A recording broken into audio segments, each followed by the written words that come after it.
Hello everyone and welcome to Campus Channel. I'm here with Toulouse School of Management and we're going to be talking about the doctoral program. In order to talk about it, I have the pleasure to welcome the director of the TSM doctoral program, Audrey Rousiès, and one of her students, PhD candidate in Human Resources Management and Organizational Behavior, Oumnia Abidi. They're both here to answer my question, but first we're going to start with the pitch.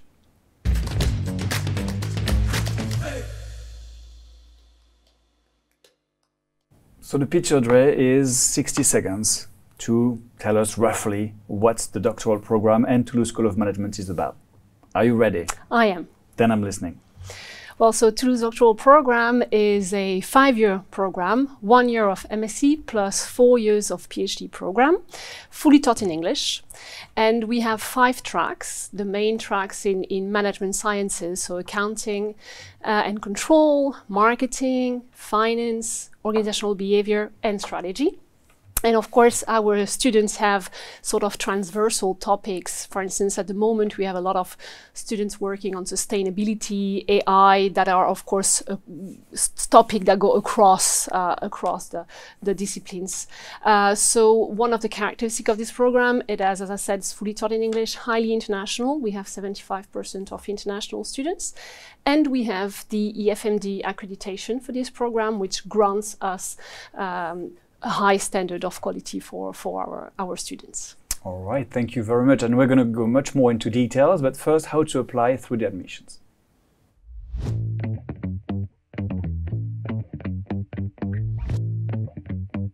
Audrey, what is the profile of the candidates you recruit? Well, we value diversity. So we have diversity in age, in gender, in nationalities, and in profile. So for instance, most of our students do have a background in economics or management, usually a bachelor or a master in management or economics, but we also have students with other backgrounds like engineers, psychologists, data scientists. So this is highly important for us because we value this diversity. We also have pretty well gender balance with roughly 58% of female and 42% of male. So that is also very, very nice. And in terms of nationalities, we have more than 30 different nationalities, people coming from all around the world, all continents.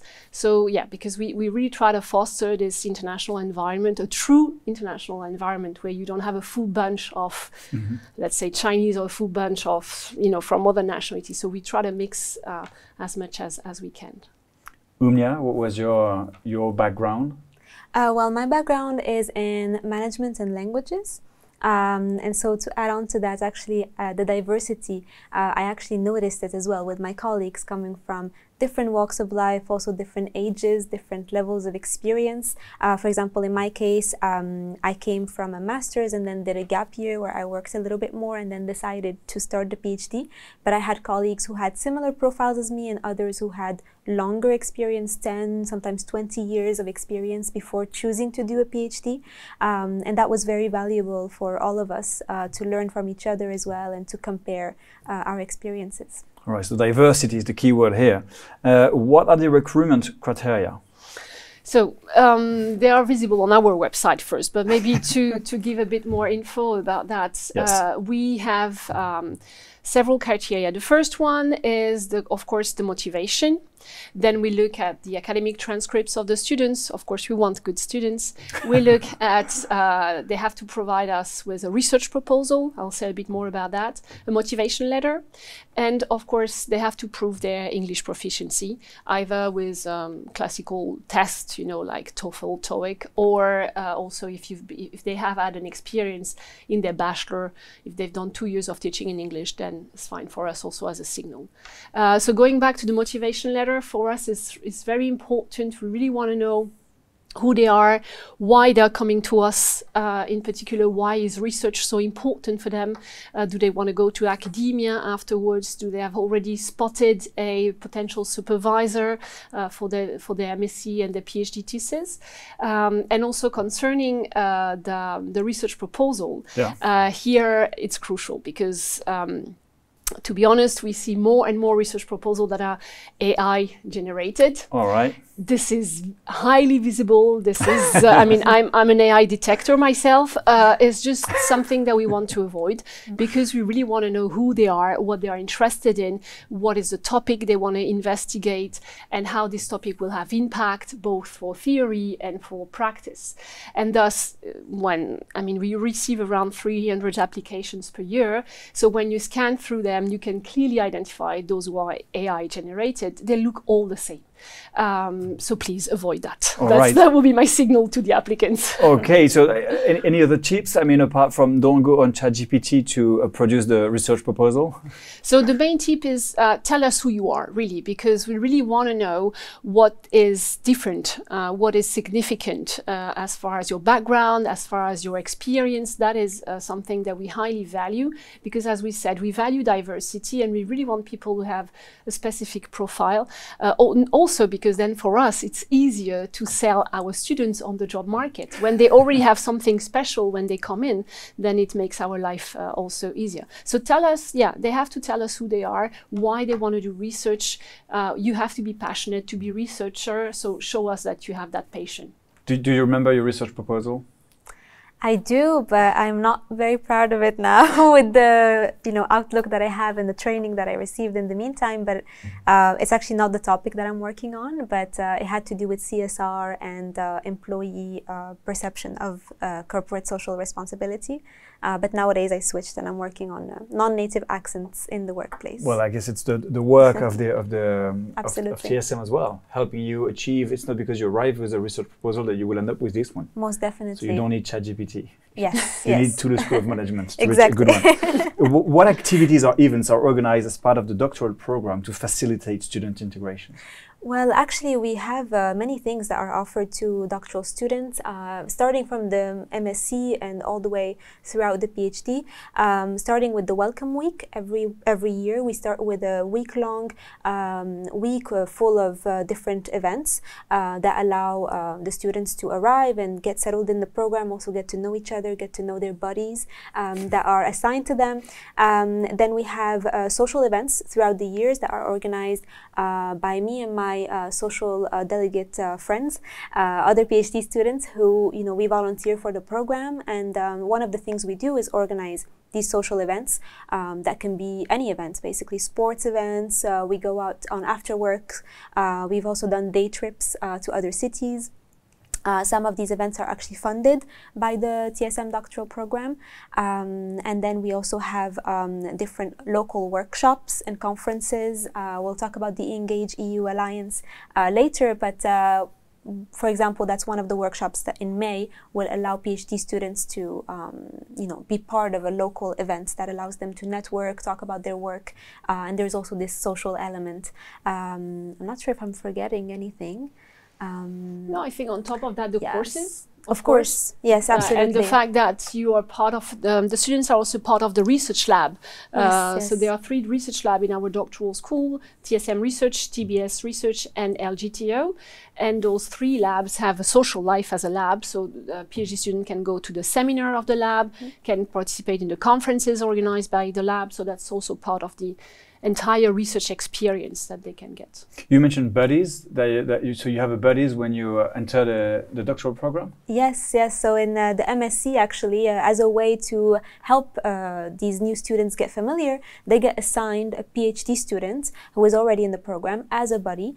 This PhD student is in the same track, discipline track, and the point is for them to meet. They are free to meet when they want, to talk about the MSc, to talk about the project of this new student, and just basically get to know each other and have a point of contact in the program already. All right, maybe the first cliché that we debunked is the fact that you can arrive with a research project and you will end up with another one, but for the other ones, let's move on to the clichés.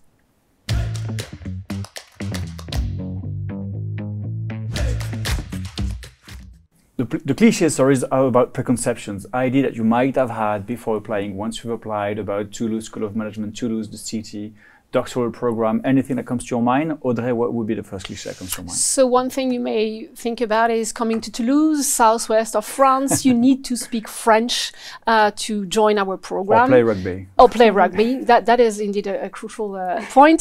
So you don't need to speak French. That's good news. I mean, you can come from anywhere in the world as long as you speak English. We're here to welcome you.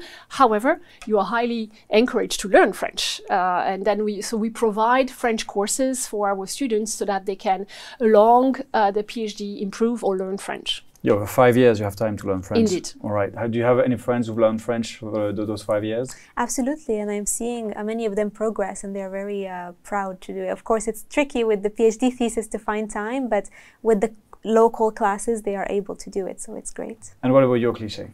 My cliché, actually, I think this is a very large cliché about PhD students. We imagine the PhD student in their corner, crying in front of their laptop on their own, and in reality, do they cry sometimes? Well, it can be part of the process, but all in all, I think the PhD student journey doesn't have to be lonely. And in our program, TSM doctoral program, the point is to also ensure that this journey is not lonely through the social events, through quality supervision, through the courses, the training opportunities. So it doesn't have to be a lonely journey. Yeah, through everything you mentioned, actually, and all the activities and the buddies and everything, they make sure that you're not going to be on your own. What is exactly is it made of? Well, that's what we're going to discover through the program.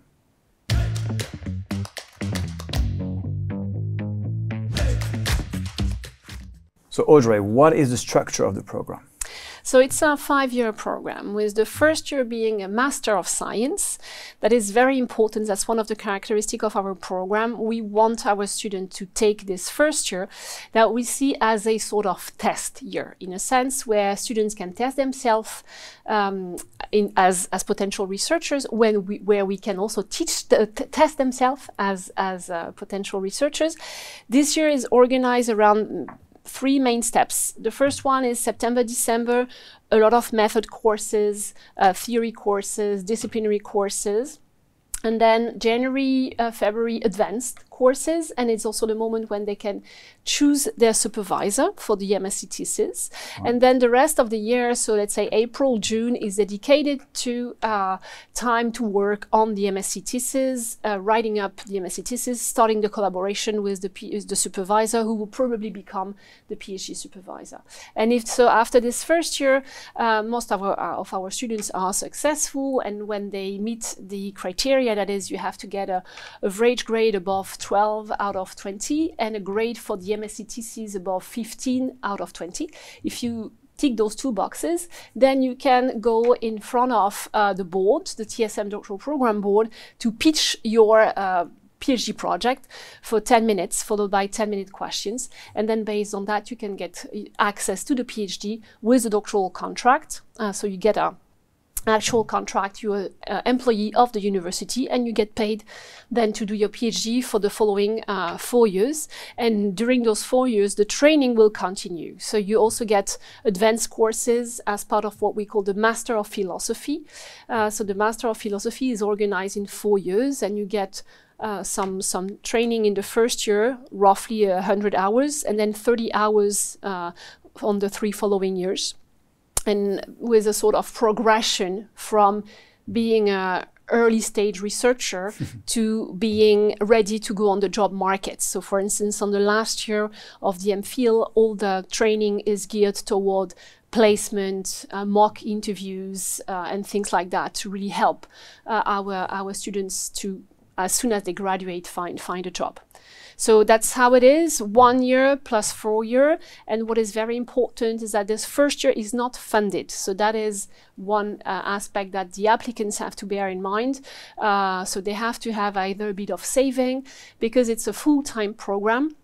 So the first year is very difficult to work aside. You really have to dedicate time and energy to the MSc thesis. As a student, how is this structure fitting your needs? Well, I absolutely believe it's a wonderful structure in order to get ready for the PhD program. In my case specifically, the MSc topic that I started with and the supervisor that I'm working with remained the same. So actually this year was very much saved me time later, because the MSc thesis was almost a starting ground for my PhD thesis, and the MSc was almost like a first year of thesis. So it really saved me time, and I know it's the case also for some of my PhD colleagues, PhD student colleagues, and in that regard, I think it's a very rich program in terms of training. Why did you seek international program accreditation, which is very rare in Europe specifically? Yes, indeed. So we wanted to get a stamp showing the quality of our work, let's say, because the Toulouse and the University of Toulouse have had doctoral program for decades. But in 2017, we decided to turn the program fully in English. And that is very seldom in France. So we wanted to, show that we had not only a program in English, but also a high quality program.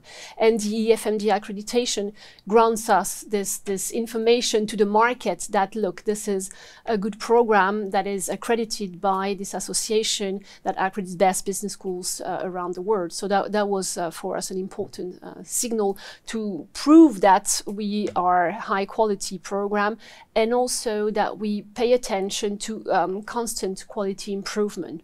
Because when you get this accreditation, it's not that you can sit and relax. You have to keep improving, and we have audits every 5 years to prove that we are moving forward with the quality of our program. Was this a reason why you picked this doctoral program specifically as well? Well, actually, specifically the EQUIS accreditation wasn't yet acquired at the time when I joined, but it's definitely something that is highlighted, and I'm sure will attract PhD students to the program because it is a stamp of quality, of course. We mentioned financial or non-financial resources. I mean, aid that you could receive. What financial or non-financial resources are available to students to help them carry out their research, your research specifically? Yes, so there are a few. Obviously, the doctoral contract that Audrey mentioned, that is the main source of funding in terms of getting paid every month to live and do your thesis. But on top of that, there are yearly budgets for conferences. So we can go to one conference a year that is funded by the doctoral program. So this is international conferences, either European or more largely. There is a €300 research budget that we can use for our thesis. For example, in my case, I used it to pay for a subscription for a tool that I needed for my work. And then we also have mobility funding that allows us to go on research visits abroad to other research labs, either to do data collection or to work with a co-author or simply to discover another institution. And I think that's pretty much showcases the financial and non-financial. In terms of non-financial, we do have access to an office space that we can go and work in, and also it's a space where we can meet other PhD students and work together. It's very motivating on the days where it's more difficult. Not being lonely. Yes, absolutely. Is the track. Exactly. And then we also have a laptop, of course, and access to software, going from statistical software like SPSS, for example, but also qualitative analysis software like NVivo, Qualtrics to create questionnaires and run studies. So we do have access to these very essential tools for our PhD theses. What's international about this program? Does it offer like any partnership with universities or mobility anywhere? Yeah, so mobility is part of the deal in the sense that all our students are highly encouraged to do a visiting stay abroad, as Umnia said, again, either to discover a research lab or to go and work with a potential co-author. But on top of that, we have signed a couple of years ago, our university is part of the engage.eu. It's an European alliance of 9 European universities, top schools, Tilburg University, Mannheim University, so very prestigious schools.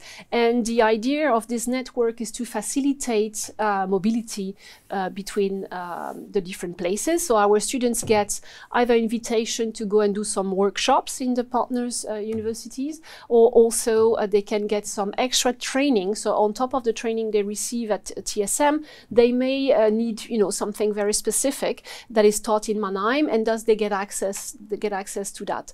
So yeah, we highly value not only the fact that we have international students coming to Toulouse, but also allowing them to go abroad, so either through mobility grants or through the engage.eu network. Yes, there's diversity outside the program and within the program, I guess. Yes, somehow. exactly. Yeah. As a doctor, I guess you're going to have to teach at some point in your life.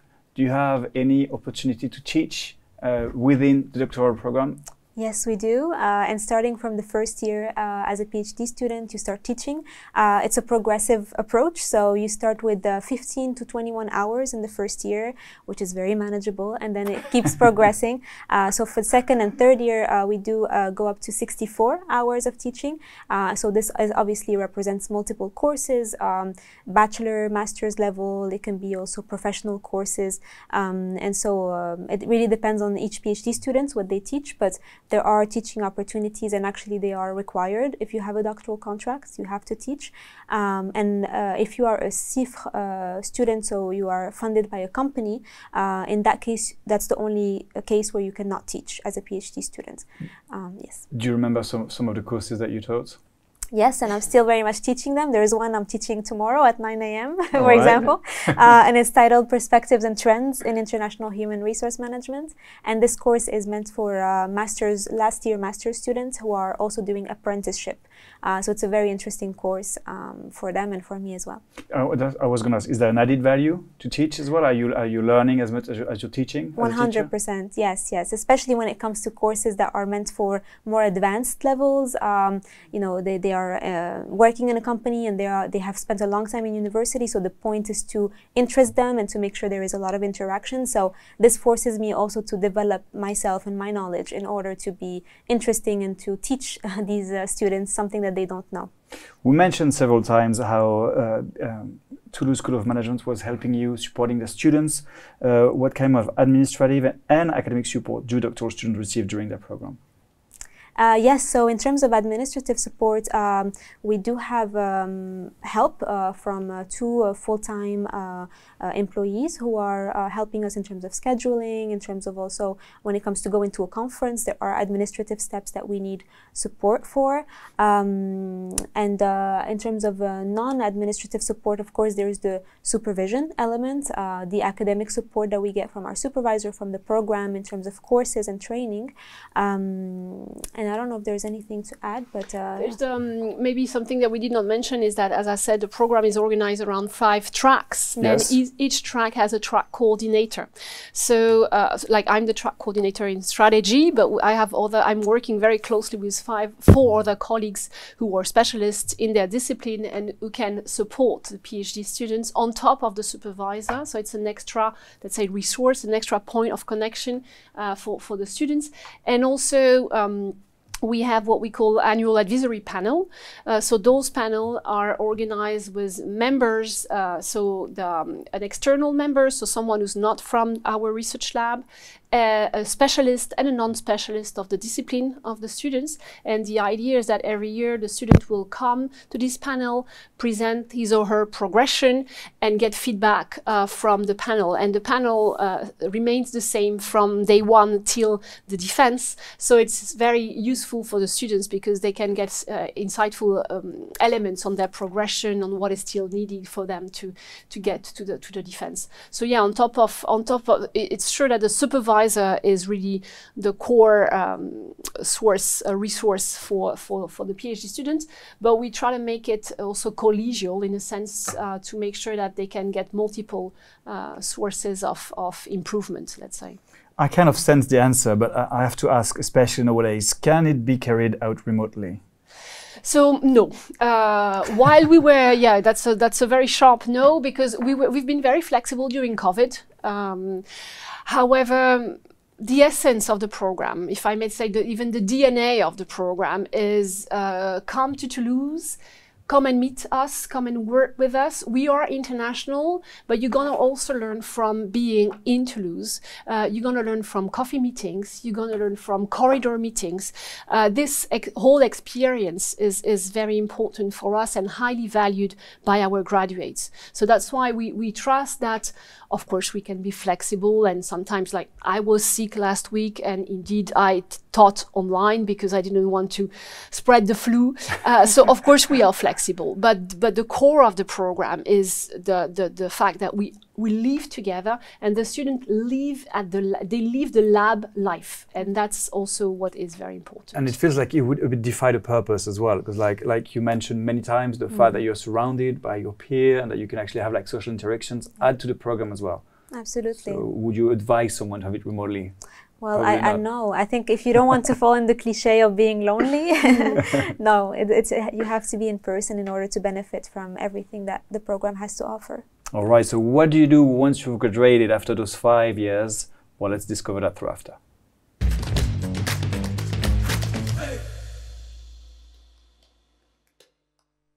Very simple questions. What are the typical career opportunities for your graduates? So I would say 90% of our graduates go to academia, right? So they become professor, researcher, either full-time researcher or professor and researcher. So that's most of our students do that. But we also have around 10% of our students who see the PhD as a way to climb the ladder in organization, and in particular they will then take positions such as CEO assistant, such as project manager, any sort of position in organization that requires the skills that you acquire during the PhD. But it's true that this is still relatively rare, and most of our graduates go to academia. What are the professional integration rates? Sorry, does it work? Is the question. Yeah, well, it seems to work actually. We have a survey every year, and the last survey for the 2023-2024 cohort, so those who graduated by December, 3 months after graduation, 90% of them are in a position, and the position they wanted. So some of them are on purpose doing a postdoc because they want to, competition on the job market is tough, so they want to accumulate more experience before going on the job market. Others are in positions in business schools or at the university in France. Let's say that we are pretty happy with where our graduates end. Do you know what you want to do afterwards? I'm thinking of a postdoc specifically for this reason, to build up a stronger research portfolio and then aim for a position in a business school or university. Maybe I have two questions. What are you going to keep with you that you've learned at TSM for the rest of your career? Oh, that's a great question. A hard one as well, I'm sorry. Yes, because there are many things actually. obviously, but the first thing that comes to your mind is like... The first thing that comes to mind, I think, in terms of standards for research, we have a lab where the faculty and the PhD students are doing very high level and highly, recognized by looking at where, we publish, where we go in terms of conferences. It's the research quality is very much there, and I think that these standards I will keep with me wherever I go after the PhD, in terms of not just settling for low quality research, but always seeking that extra mile in order to produce quality work. Thank you very much. One last question before extra time. For those who want to know more about this program, where should they go? What should they do? What are the timelines to apply? Yeah, so go on our website. Everything is listed there. But maybe what you need to know is that we have 2 rounds of application every year. One that is roughly from December till February, and the other one March, April. So you have 2 times to apply. That is a good way to maximize your chances also, because we have, as I said, we have roughly 300 applications per year, and we select between 20 and 25 students. So if you don't get accepted on the first round, try again. All right. And that may be the way to go. That's a really good tip. Still have a bit of time, sorry, before ending up this interview. Let's move on to extra time.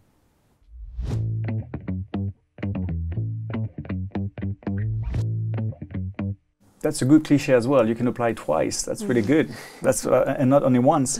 So we still have a bit of time to maybe highlight something or mention something we haven't said already. I will start with you. What will be your conclusion of this interview? My conclusion would be, if you feel it in you, if you have that intuition that you want to pursue research and you are curious about doing a PhD, I think joining the program, or trying, at least applying to join the program, would be a great first step, because you feel it in you. I knew that was the case for me. I had this intuition that I wanted to pursue research, and I was like, okay, let me apply, and if I get accepted, that will be the sign that I have to start. So if you have that intuition, go for it. Have you applied once? Yes. Once. That was a really good sign. Indeed. What would be your conclusion?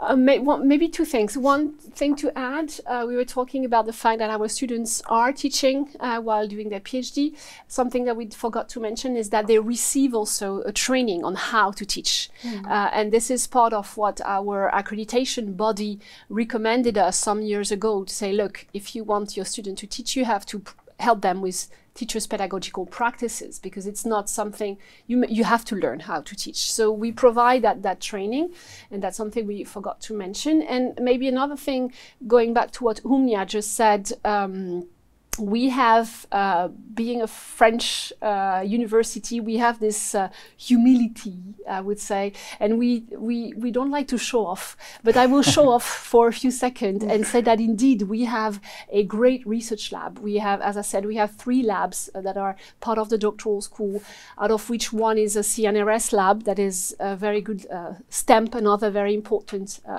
element to mention. So yes, indeed, we do good research. We are researchers at TSM Doctoral program with a very high ethos when it comes to research, and this is something that deserves being mentioned, I think. Thank you very much. Thank you, Audrey. Thank you, Mia. Thanks to the two of you for answering all my questions. Basically, 100% English, international diversity, also a very demanding and collaborative environment. And well, we talked about humility, but it's one of the only 2 EFMG accredited doctoral programs in Europe. That's also had to be mentioned. Well, if you're interested, Toulouse School of Management, the doctoral program. Thank you for watching, and I hope to see you soon.